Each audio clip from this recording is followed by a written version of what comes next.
¿Qué tal? Muy buenas noches. Bienvenidos a Índice Económico. Soy Darío Celis. Saludo con mucho gusto a María Elena Vega. ¿Cómo estás, María Elena? Muy buenas noches. Bien, con gusto en saludarte. Bien, pues comenzamos.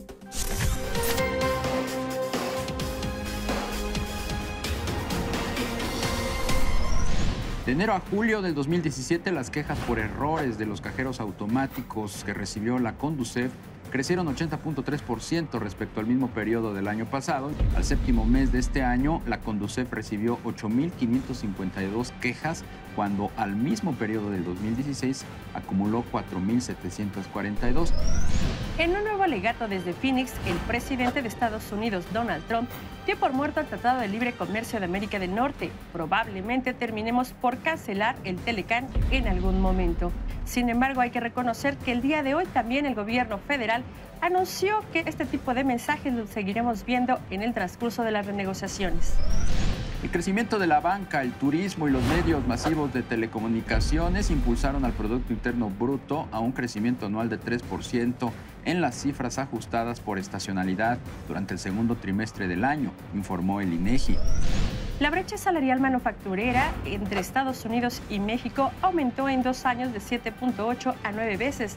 La industria manufacturera de Estados Unidos pagó a sus trabajadores $20.8 por hora en junio de 2017, mientras que los mexicanos desembolsaron $2.3 por hora. La industria minera mexicana se está rezagando frente a la industria internacional, en buena medida por una serie de derechos y gravámenes que han erosionado justamente los ingresos de las compañías. Veamos la siguiente pieza. La minería es una de las actividades más importantes para el mundo y para México. Durante la última década, los principales estados productores del sector de minería en México han sido Sonora, Zacatecas, Chihuahua, Coahuila, San Luis Potosí y Durango.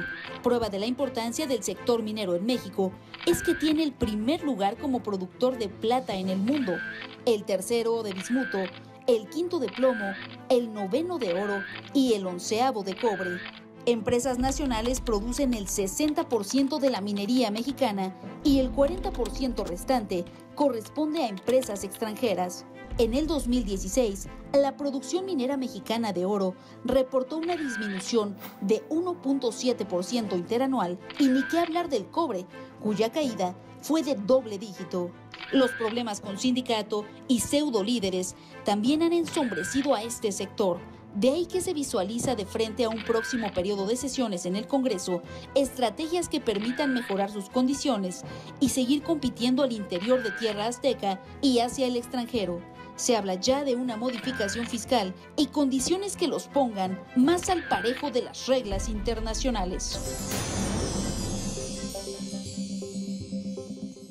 Comienza un descenso, se recupera y después retrocede. De esto vamos a platicar el día de hoy en Índice Económico, y también de una propuesta que está buscando este sector para ser diferenciados. Y nos da muchísimo gusto de recibir al ingeniero Daniel Chávez, presidente de la Cámara Mexicana Minera. Muchísimas gracias, ingeniero, por acompañarnos aquí en Índice Económico. La industria minera, ¿cómo se encuentra el día de hoy? Bueno, desde luego es una industria pujante, una industria que ciertamente es un pilar de la economía mexicana, una industria quizá la más antigua de México como tal. Ya desde antes de la llegada de los españoles había actividad minera en México. Y bueno, pues es una industria que le da trabajo, o sea, de la que viven más de 2 millones de familias mexicanas, ¿sí?, que genera 355,000 empleos directos, números redondos, y que está entre las principales industrias o actividades generadoras de divisas, ocupando actualmente el 6º lugar a nivel nacional. ¿Sí?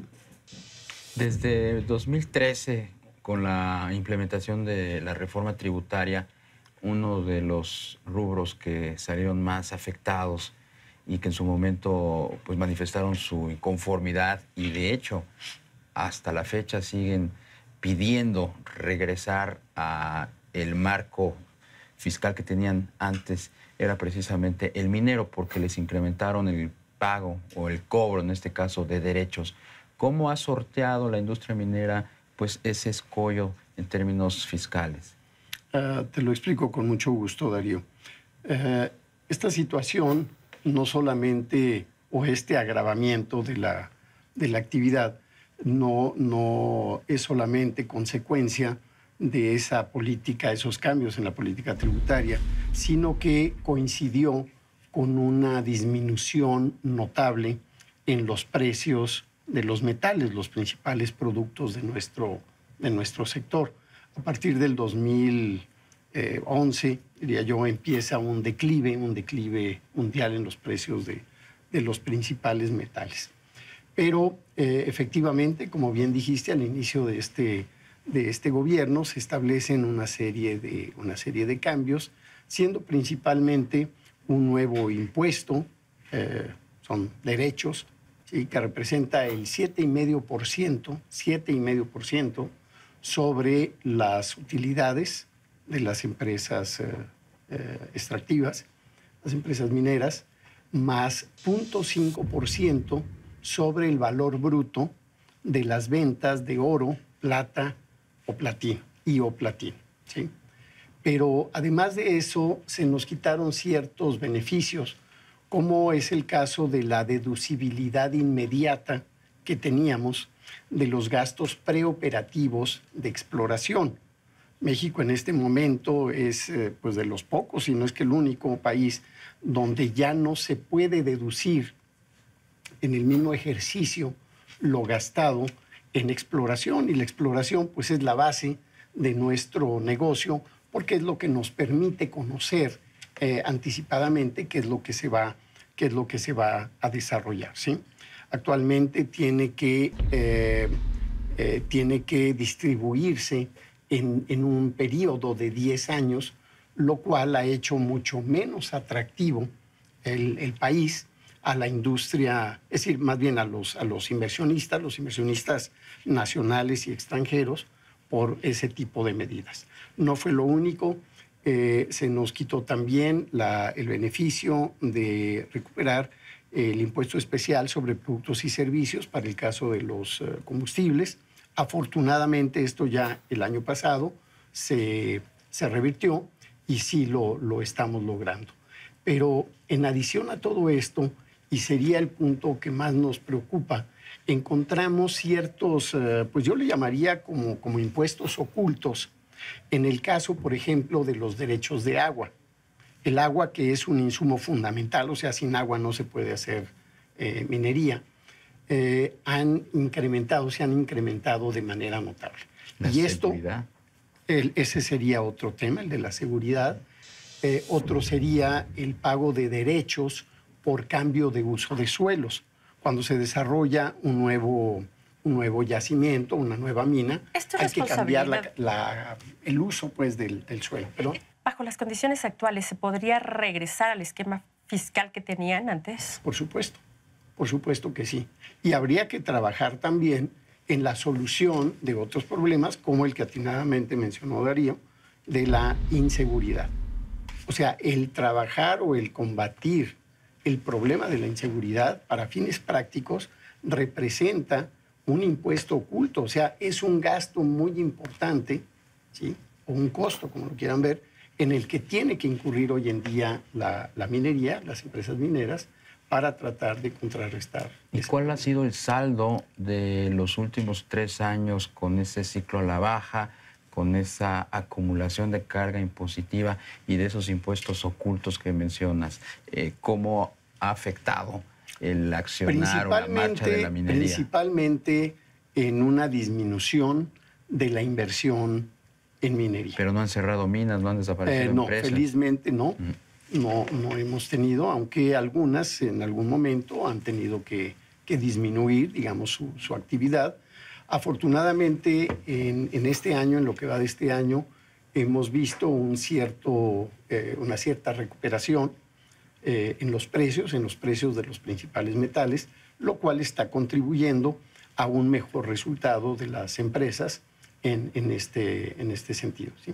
¿Qué es lo que está pasando en términos de seguridad en las minas? No sé si pudieras explicarnos con mayor detalle a qué se están enfrentando los empresarios mineros en este momento cuando hablamos de inseguridad. Generalmente son lugares apartados donde las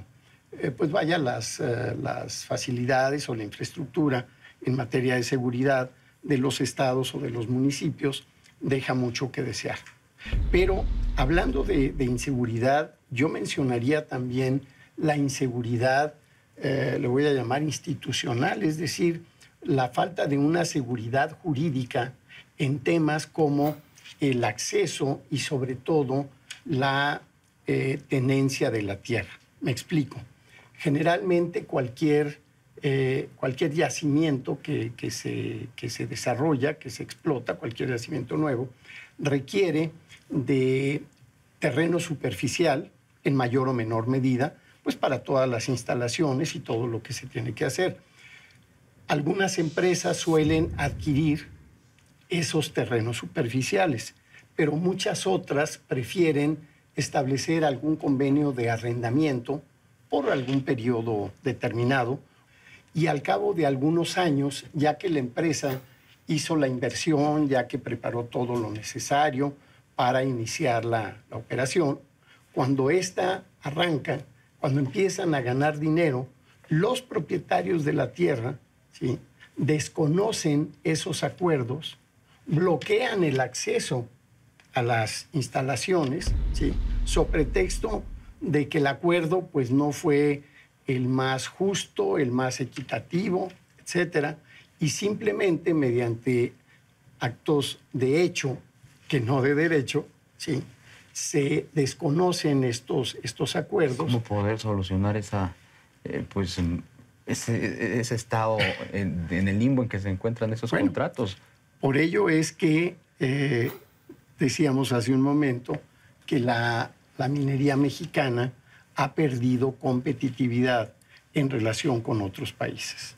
Ya son casi somos como país, somos el país 149, 150, como apetitoso para invertir en esta industria minera. Bueno, no, yo no iría tan lejos, posiblemente sea menos, pero estamos hablando de algo cercano al número 50.